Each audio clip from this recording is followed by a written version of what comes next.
धइले जियान होता चोली में चिखनवा सैया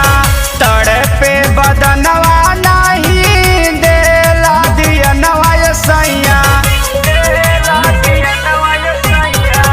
धइले जियान होता चोली में चिखनवा सैया तड़पे बदनवा नहीं देला दियनवा सैया ना जुठई बात जो बनवा दोनों जार दी का ना जुठई बात जो बनवा दोनों जार दी का यह जवानी में सलाई कहियो बार दी का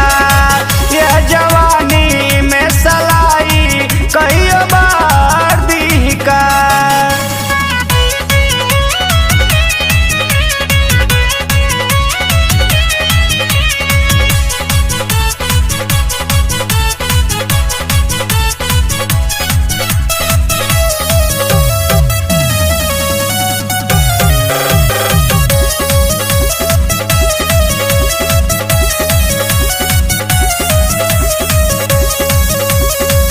कवन सवतिया तोहार मरले भी मतिया रतिया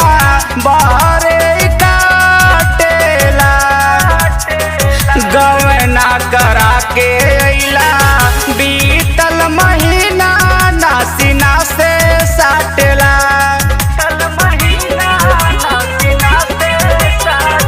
कवन सवतिया तोहार मरले भी मतिया रतिया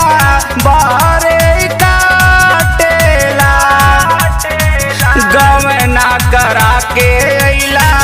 बीतल महीना नासिना से साटेला सपना से जेवाला सुख के विसार दी का सपना से जेवाला सुख के विसार दी का यह जवानी में सलाई कहियो बार दी का यह जवानी में सलाई कहियो बार दी का कहियो बार दी का यह जवानी में सलाई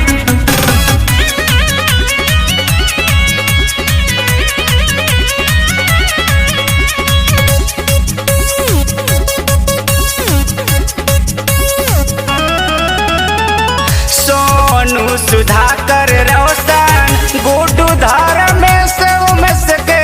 फेरा में पार के मारा तारा माजा बाहरे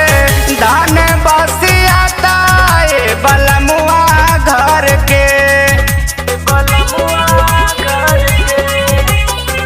सोनू सुधाकर रोशन गुड्डू धार